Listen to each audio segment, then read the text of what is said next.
Doing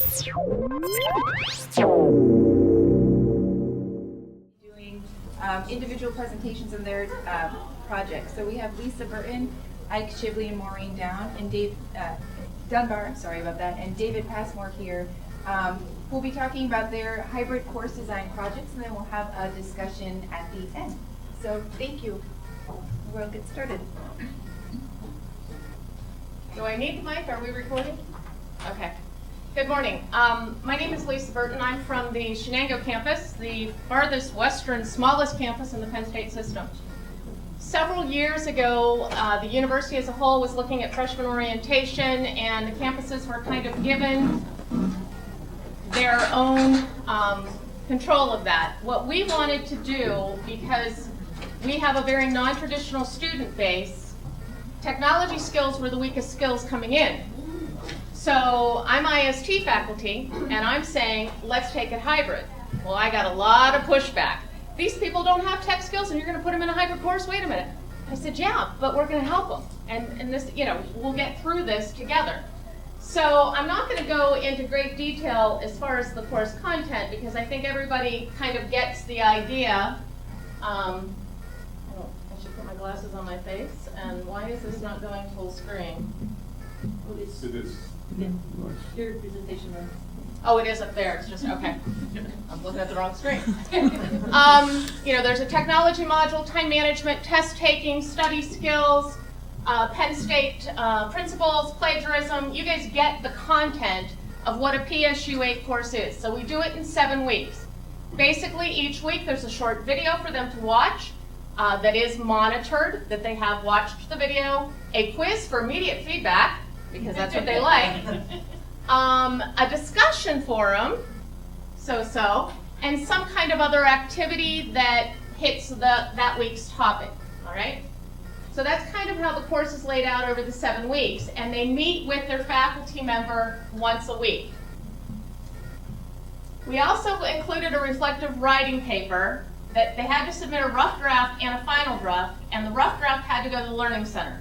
That was our way of forcing them to set foot in the Learning Center, because students, for whatever reason, that first semester don't want to do that.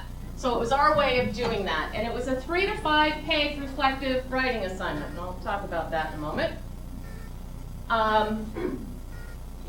Now, we were having some issues with the course, so I sent out a survey to faculty, and I said, hey, what are our incoming freshmen missing? And this is after we've taught this for 6 semesters. Computer and internet skills. I'm like, well, wait a minute, we're doing this in PSU8 and they're still not getting it. Time management skills, writing skills, the classroom etiquette, I kind of let that one go. But the problem that we faced with a hybrid delivery of an orientation course, how do you give them the skills they need and still satisfy them? Because there's an issue with freshman orientation, right? Some students, if they were extremely computer literate, thought, why are you having me do this busy work? And if they were computer illiterate, the work was too advanced. So when you have a course that you have a wide range of skill sets, you need to really stop and think about the hybrid delivery. It's not like delivering a hybrid course to a group of IST students who are in their 3rd year that you know what they have. So this wide skill set really played havoc with the SRTEs. I mean major havoc with the SRTEs. So we're going into our 3rd design, and I think that's the other thing that I really wanted to stress. This course has been taught 6 semesters, and I'm already in my 3rd design. When you go hybrid, it never ends, I don't think, personally. So what we're going to do now is there are going to be 7 self-directed modules. Still a short video, still a quiz. No discussion forum. The activity is going to require them to physically walk somewhere to an office. Maybe the library, maybe the Learning Center, maybe the bursar's office, registrar's office, whatever. But they're going to go interact with a human being. The modules can be completed at their own pace, but they have to do technology and financial literacy first. And we want them to do that before classes start. We're still working on how that's going to work out because we get so many late enrollees. Then what we're going to do is open lab periods where they basically just come see me. I'm going to sit and have my office hours in the lab. 30-minute slots, everybody has to come in and check in every week. Those students who are computer literate and have proven to me based on their work in Angel on this course, I want to talk to you about how your other courses are going. Those students who are not computer literate and still need help, sit down, I'm in a computer lab, let me help you now. So we're kind of hoping that maybe that change will improve the SRTEs from a student satisfaction perspective. When I say the SRTEs really took a hit, I'm more concerned about the low satisfaction than what they rate the faculty member. Mind if I interrupt you for a quick question? Mm-hmm. How large is this class? Well, what we did, previously what we did was sections no larger than 20 so that you could have that personal interaction. What ended up happening last fall, I was the only faculty member with 5 sections. So I had 117 students that I was interacting with, and that was a little bit difficult. We're not real sure exactly what we're going to do this fall, but it looks like I may be the lone faculty member again, which means I'm hoping for 125 students over 6 hours in the lab. So we'll see. Now the one benefit of changing it, the way that I'm changing the content delivery, is I'll have a lot less grading work by just having strictly a video, a quiz with immediate feedback, and then they just have to hand me proof of whatever the activity is that week that they went to see somebody, which they have to hand me paper. I'm IST, I hate paper. But I went with the committee. We have a student success committee that's helping me with this redesign. Here's the biggest change for us is the reflective writing. We're going to ask them to reflect on the module that had the biggest influence on their start at Penn State Shenango. Gives us 2 things. One, they're no longer reflecting on their move to higher ed, 3 to 5 pages. Why are you here? What are your goals? That was not well received. What module has helped you the most and why? And we're only going to do 2 to 3 pages. It is going to have to be proofed by the Learning Center, but there's only going to be 1 submission. I'm looking forward to this change, and this is another idea that I want to plant. Do things that give you feedback as to your design. So I'm going to hear about the modules that are having the most influence on the student. So we'll know which modules are hitting home and which modules we need to do more work on. So try to get that feedback from the student if you can in that fashion. Now, I think my biggest point that I want to leave you with, satisfied students mentioned the interaction with the faculty member as being the reason that they liked the course. Unsatisfied students said that contact with the faculty member was the reason they hated the course. And again, it goes back to, and I'm listening to the Daniel Pink this morning, and I'm thinking motivation. Who wants to take freshman orientation? Who is motivated to take this class? So for those of you who are taking core courses that are required hybrid, take note. Because there are going to be students that love the hybrid because they don't have to sit in your classroom, and there are going to be students that hate the hybrid because they're not sitting in your classroom. And I guess the feedback from my IST courses versus the feedback from this freshman orientation course that I've been involved with from the start really does drive home learning styles matter, motivation matters, and the course has to be designed to hit the broadest spectrum of skill sets that you think you're going to have in that course. And it's a very, very difficult thing. The other is the philosophy that we're asking our students to improve their skill sets over their time with us. I think it's very important for the students to see that we're trying to improve our courses at the same time. All PSU 8 students are asked for direct feedback that's not tied to the SRTE system, more defined feedback on exact ideas that we put in the course for that particular semester. In my IST courses that I do hybrid, I do it at midpoint and endpoint because I want to know if there's something that's failing. And part of that's changing in technology. Again, I don't hand students paper and I don't want them to hand me paper. But now, of course, everything's kind of going mobile. So my Angel designs are now kind of an issue for the incoming IST students because we all know how great Angel is on a mobile device. And so now I'm having to rethink. And it's nothing about the content, it's about the delivery. If I'm really going to have this course in Angel, there's some things I have to change because of mobile taking over. Okay, that's all I had to share. Who's up next? Okay, Mike? let's go. Yeah. Oh, yeah. I'm Maureen Dunbar. I'm from the Berks campus. This is Ike Shibley, also from the Berks campus. I'm a biologist. Ike is a chemist, and we're going to talk today on the opposite end. We're going to talk about a hybrid 400 level course that we developed this past fall. This course is called Bio 413, and the description of the course is an introduction to cellular signaling using primary research articles. Now, if any of you are in the sciences, this is an incredibly difficult skill for students. They have a very, very hard time with research articles. So when we were developing this course last summer, Ike and I sat down and we decided to start this course instead by thinking about what goals do we have for the students? What do we want them to get out of this course? That's not the content in the course. So we decided that our number one goal for students was to actually help motivate them to spend time with this information outside of class, how they can read these articles and try to get some sort of understanding so that when they're coming back into the classroom, they've read the articles, they've worked with the information in the articles, and we can spend class time on the more critical thinking that's involved with these research articles.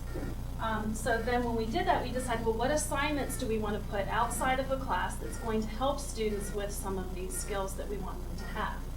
So it took us all summer to design this course, and we had many different ideas as we were going through the summer, and what we ended up with were these assignments that, you want to talk about the assignments?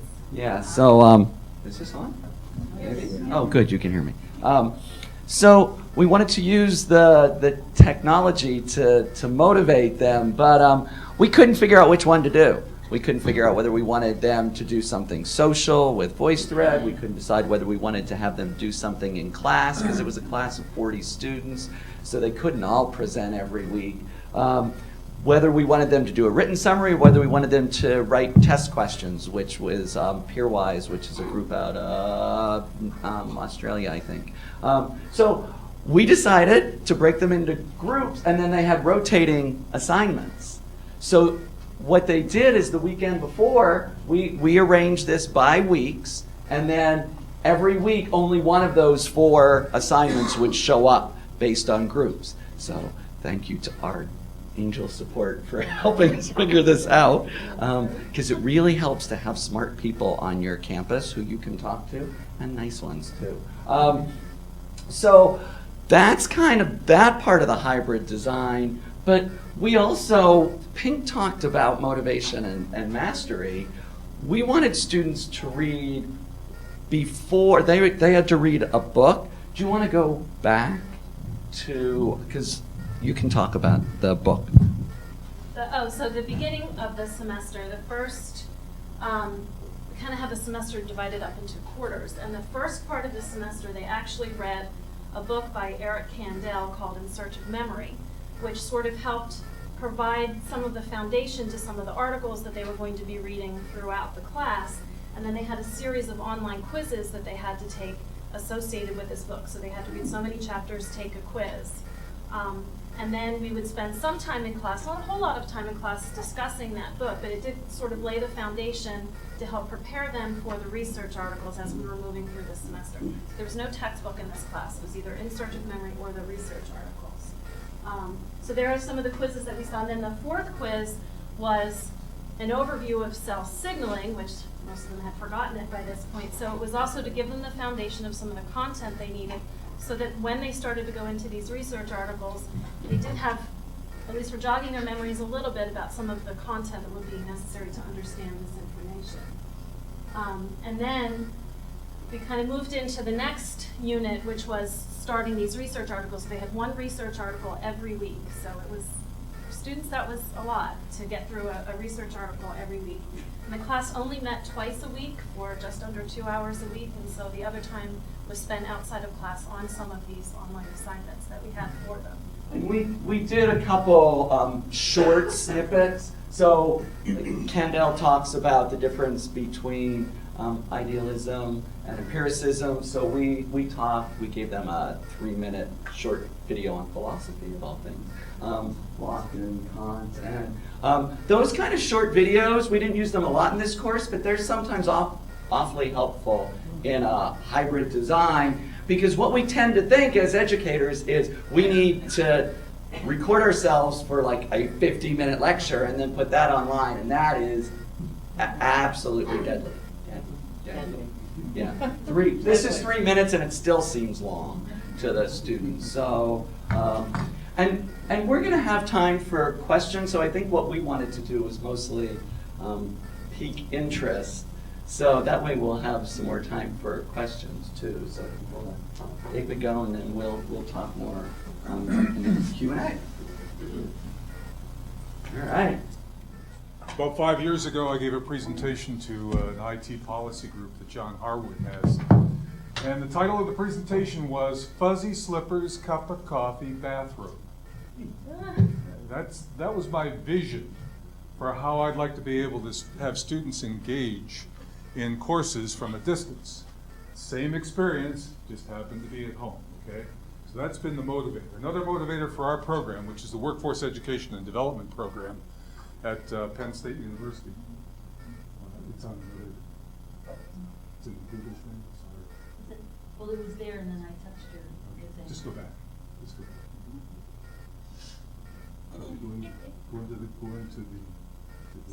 Go into the Google Drive. Next one. That's good. Go to the Drive. First one. Okay. I know it's recording up there, okay. And I'm loud. What's your name, sir? My name is David Passmore, and we run in the Workforce Education and Development Program at Penn State. We have a very diverse group of students who are geographically dispersed. And a lot of them are international students, and many times of the year they're in other places.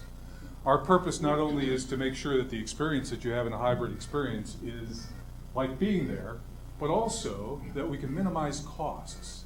In our program, if we have people who are even in the state, we not only have tuition costs, but we have the cost of driving to Penn State, the risk of driving on Penn State roads, and all these things. When gas is, and Kathleen knows the story here, when gas is high, we've had some students spending as much to get to University Park over about 3 or 4 hours and then go back home the same night. And all that is actually more costly than tuition. Okay? So we have a variety of hybrid experiences. I'm just going to put this up here so you can see some of these things, and you can see the variety of tools that we use in this case. There's probably one up at the top there with you, is it? Okay. And give you an idea of the diversity of tools that we use to try to bring this experience forward. Our idea is to try to make as great a synchronous and asynchronous experience as we can.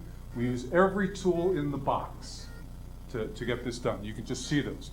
But what I've asked each of the people who develops and designs courses in our program to say is something about what they think they had to learn to make their hybrid experience better.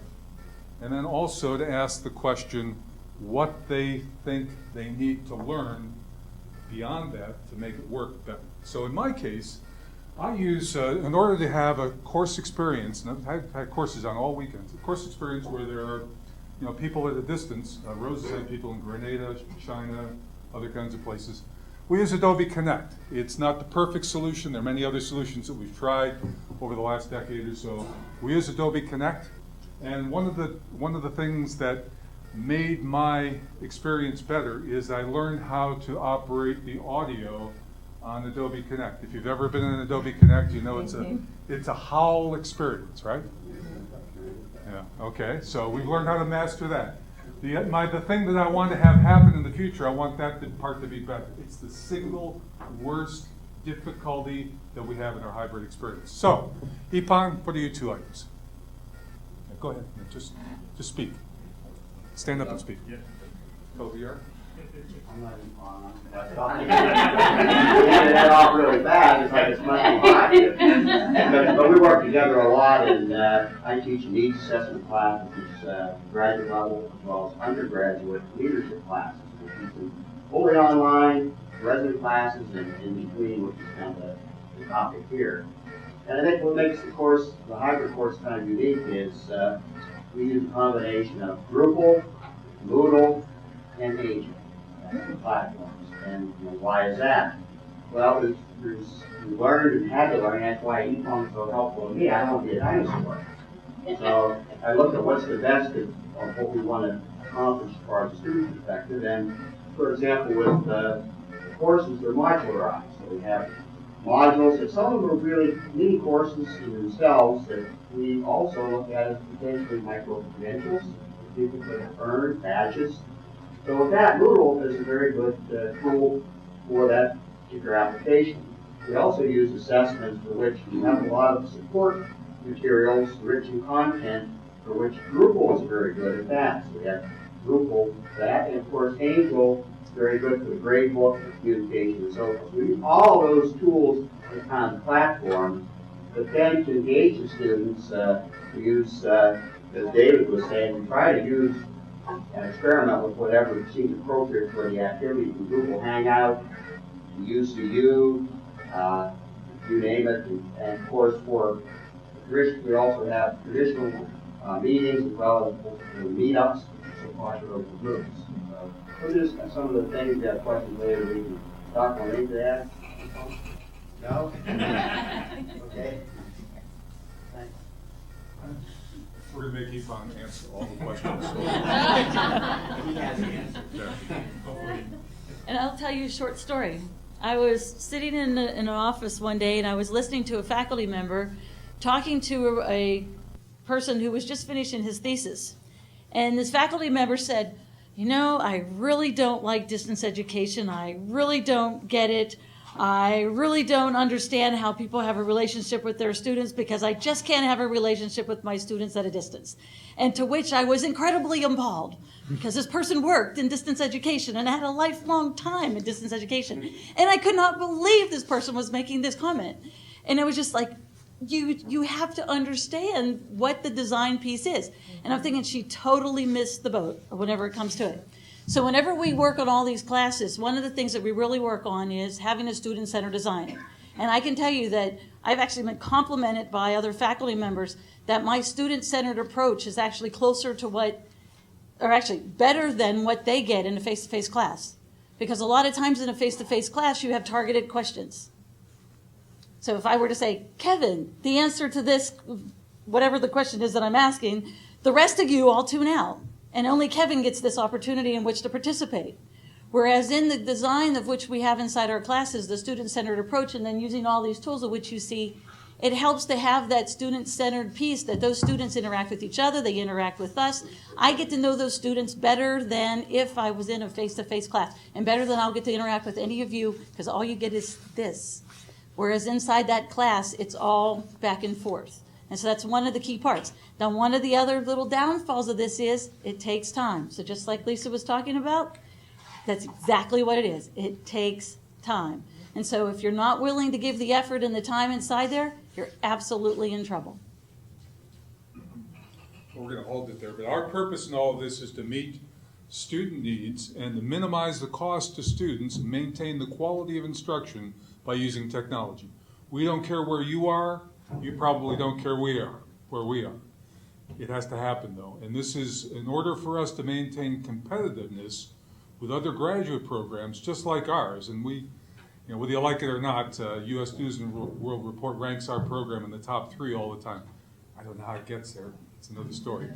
But I don't know what the magic sauce is. But But in order to be competitive with other universities like ours who have doctoral programs and master's programs in highly competitive areas, and we compete for students from all over the world, we have to try to be good and be frugal. So, thank you. So we're ready. So, we'll open it up for questions from the audience. Go ahead. What is the Drupal Moodle? Where do you get that from? Talk about it. Here you go, Yvonne. There you go. Where do you get that stuff? Okay, so can you hear me now? Yes. Yeah, so actually the Drupal Moodle is open source application, so it's all PHP based. So all you can do, they have several free resources online and then free hosting space there. Well, the approach we are doing that is we are using something like third parties. We pay for that because first of all we want the total control for backend to customize for student needs, because the original Drupal and Moodle is not designed for the education. So we need to tweak and customize, adding different pieces into that. For example, in the original Drupal, they don't have a discussion forums. So we need to add another add-on or module to that. So that's why we starting the design in 2011, and then we piloted Drupal for the first year for the 3 semester, and then moved into Moodle a little bit. The reason why we moved from Drupal to Moodle because we need less students to have more interaction, and also what Wes just about badging. And in the Moodle, so we can easily to align the badge system with the Mozilla's open badge system. So that is why we are moving forward for the next generation, align our course module into badge systems. And then so that's why we moved from the Drupal to Moodle. But that doesn't mean Drupal is not good for education. This is perfect solution for some courses, but not for our needs. I said everyone here, we are saying there's so many tools here, but how you choose is based on your audience and your design. But I would say this is the 2 tools we try to use: open source and free source. So they're web servers is what you're saying? Yes. Okay. Yep. That's what, so you actually have to get the web space and set it up Yeah. and do stuff like that? Yeah. Okay. Depends on what getting means, though. Huh? Depends on what getting means. We have a couple of hosting services we work with, but we specialize in free.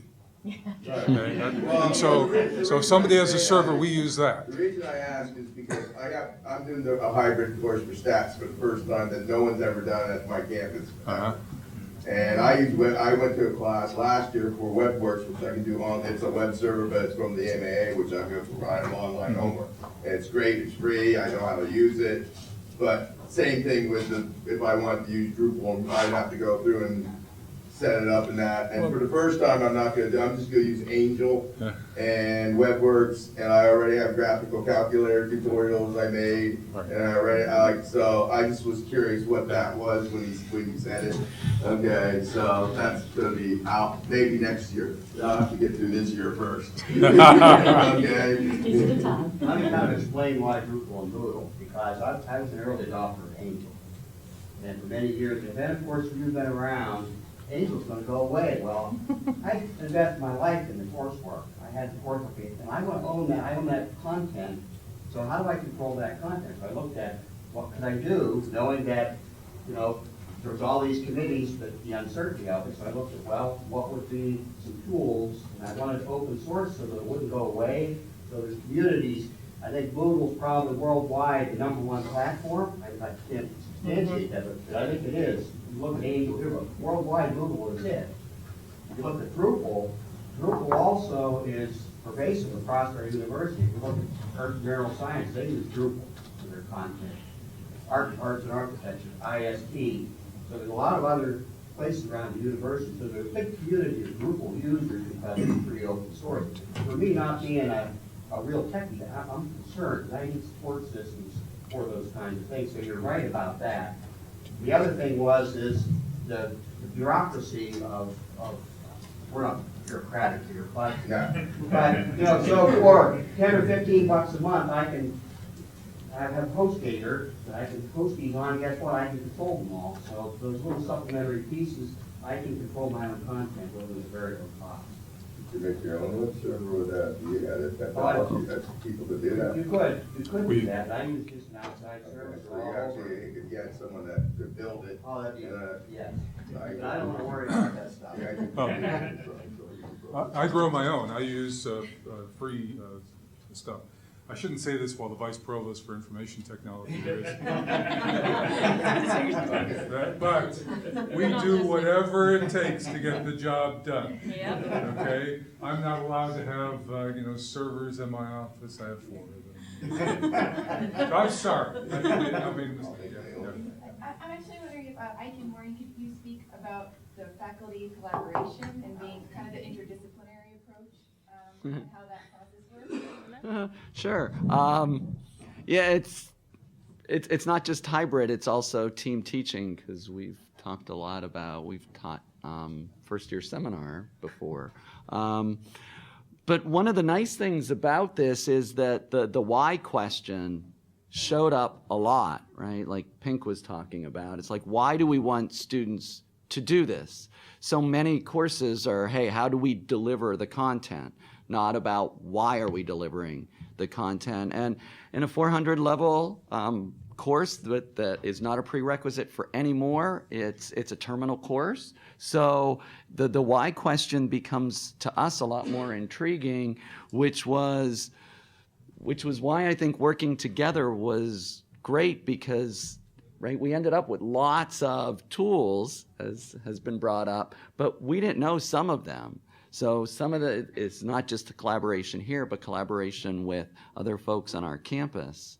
One of the most rewarding parts of this course, at least for me, was so the part of the course that Ike taught was new to me as well. So these were research articles I was not familiar with, and then the reverse was also true. So students would come up and they would see me struggle with these research articles that were in Ike's area of expertise, and to them that was a huge learning experience that, oh, hey, here's a faculty member that's having trouble. This must be really hard, so that was, I think, a really rewarding part of the team teaching aspect of this course. And the hybrid, when you look at models of course delivery, I think the hybrid just seems to be the most exciting, because you get this online component, you can get the directed feedback, you can get students to have autonomy, but in the classroom, they can see some of that interaction. And in a team taught course, that was, as Maureen said, that was brilliant. I have a non-technology question. I teach a lot of us students have to read for class. I'm sure many of us do, and they don't. I'm just wondering, what's your secret to get students to really engage with the material? I mean, I give them the quizzes and things, and they do the bare minimum to manage the quiz, but when it comes to something sophisticated like what you're asking, how do you really get them to do it? Well, that's what Lisa was struggling with too. It's still a struggle. I mean, it's the rotating assignments, I think, helped because they had a different assignment every week that they were doing, so they were approaching it differently. It's still one of the things that is a struggle to get them, and some of the students had more of that intrinsic motivation that they wanted to learn the material, and others really struggled with it. Can you give?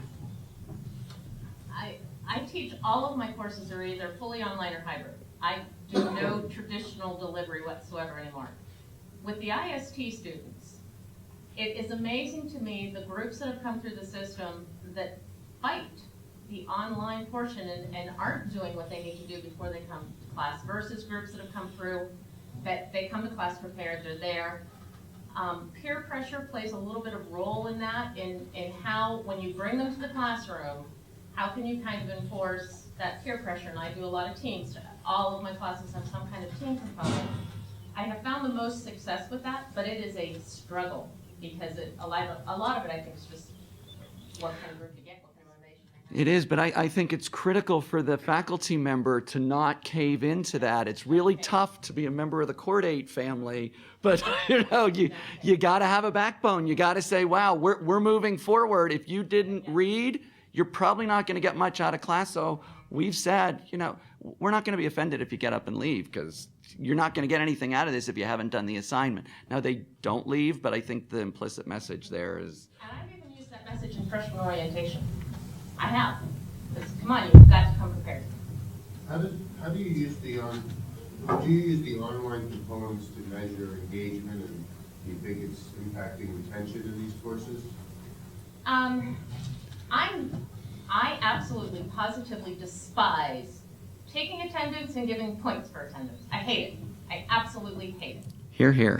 However, in freshman orientation, I have found that that is the motivator. So they get attendance points for watching the video. They get attendance points for contributing in the discussion forum.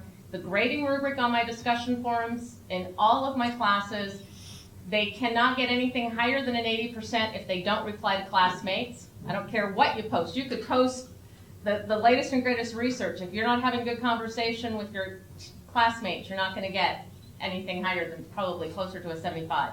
You're reducing. You're not giving grades for assignments, but yet you're reducing. Yeah. Right. Right. And so by making the motivation they need to pass the course, that is how, and I track who watches the videos. I actually track how many times they watch the videos, and the students that are struggling will get an email from me that says, I see that you've failed the last 3 quizzes, but you're only watching the video once. Hello? So these aren't necessarily graded assignments as much as it's like a syllabus where you said you're responsible for reading these chapters. Yes. And for us, the quizzes that we created, the students had unlimited attempts. I mean, the goal was, we told them, we were kind of with Daniel Pink, right? Let's get rid of grades if we can. It's like, you guys do everything right, you'll get a B. You do all the work. If you do a little better, we do have major high stakes assignments, because we still have tests in class where they have to read an article and then on their own have to analyze it without knowing what the questions are in advance. But we wanted to kind of get rid of grades, and it's first year seminar, I think, is kind of the same way. It's like, look, we just want to get you through this class, please. Yeah, exactly. Take something from this class, and that's why I'm excited about adding the reflective module on what's working in that class, because that is instant feedback. One thing that has worked for me is what Penn said about motivation. What motivates them, even if that is 0.5% of the grade, they do it. So when I give case studies and I'm going to moderate it at the pound, he's going to moderate, don't read it. But I started introducing a 5-minute clip based on the case study. My colleague, they read the case.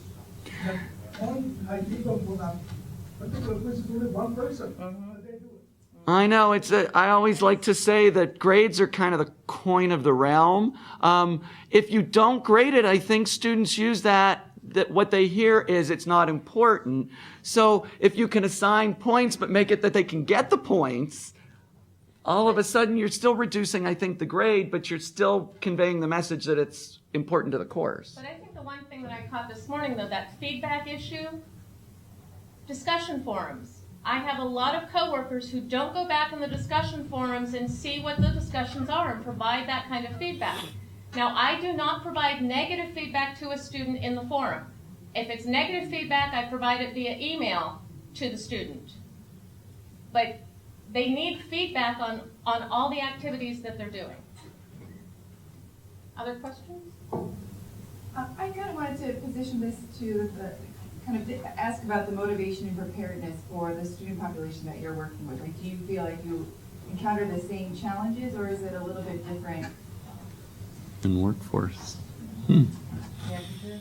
Unfortunately, we have some of the same motivation problems. There's an old saying, what the boss inspects, the workers respect. I don't know, if something is prominent in this, we don't deal with attendance and things like that, but things that are important, we make sure they're part of the grading scheme. So, and graduate students, even if they're 45 years old, I like that. I put a quiz out there, all of a sudden, there's a lot of reading that goes on. That's the way it is. And I'll make a comment that one of the things that has struck me about the 3 presentations here is how useful hybrid can be in so many different circumstances. I'm often asked, it's like, well, what courses are best for hybrid? I'm convinced all of them. No, absolutely. I It's an engineering problem. Mhm. That's what it is. No, it is. It's getting the job done with the right tools and the right resources with the minimum. Right, I heard an analogy that when you go to Home Depot, someone doesn't come up and say, oh, what kind of tool can I get you? They say, what do you want to do? And with the technology explosion, it's sometimes overwhelming. You go to conferences and you hear so many different technologies. But it's why I think any more collaboration is going to be critical for hybrid course design. Just essentially, you cannot be the faculty member in your classroom closing the door, you and the content. That worked well in 10th century monasteries, does not work well in 21st century higher education. And I just want to clarify, the team that's developed the hybrid freshman orientation is a team of 8 people. That's a team of 8 people that are going through this. And my hybrid courses, I always have at least 2 other coworkers involved in some shape or form. I have 2 questions for reference to Adobe Connect, and I guess maybe I should. What? You're with us. You said about the audio, is that the one that you have to keep turning the microphone every time you go into? Is that what you're referring to, or is there something else here? Well, Google Hangout and many of the other tools that we use for audio video have the echo suppression worked out pretty well. I'm kind of surprised maybe Adobe Connect is maybe a mature product. Maybe it's not going to get enhanced. But yeah, that's one of the things. One of the things we've been doing is using some other microphones that have worked out pretty well. And Becky Carolus here or not? But the people, yeah, if Becky over at Classroom Support in ITS, they have some good stuff. It'll suppress some of that. So. Yeah, I noticed that in my recording. Now the other question: do you use any chat at all in Adobe Connect by chance for the sessions or anything like that? Yes. Okay, is We that, use everything. I never use. I mean, I'm gonna use. Is that useful? Does it work pretty good? When somebody can't get their audio connected really well, it's the only way. That would be the And only it's a big channel for us when we have meetings. Okay. I haven't figured that one out yet, but I'm gonna end up doing that. All right. You had a question way earlier. Yeah. Oh. Because for you, I think you mentioned that in your course, some of the international stuff registered, like from China. How do you publicize your course offerings? Well, they're great people in our resident instruction program, but they, for some reason, want to see their families in the summertime. I don't know why, but they go back home. But we have courses in the summertime. Rose is teaching 3 this summer. Last summer, she had a data analysis course that ran into. There were 2 students in Korea, 1 in China, 1 in Grenada, and then one's further away in remote parts of Pennsylvania. Yeah. Where are we going next? But they're not We're going to the China. biochem. Well, there are Let's go. students who are taking, they went back home and then taking it. Now, there are students that are interested, and that's where Wes's program with the Masters of Professional Studies is going to have students registered from China and other places. Oh, one campus. One campus. They probably publicize, right? One campus probably. So I want to thank you all for attending today and thank our presenters for a very. Yeah, thanks for being here.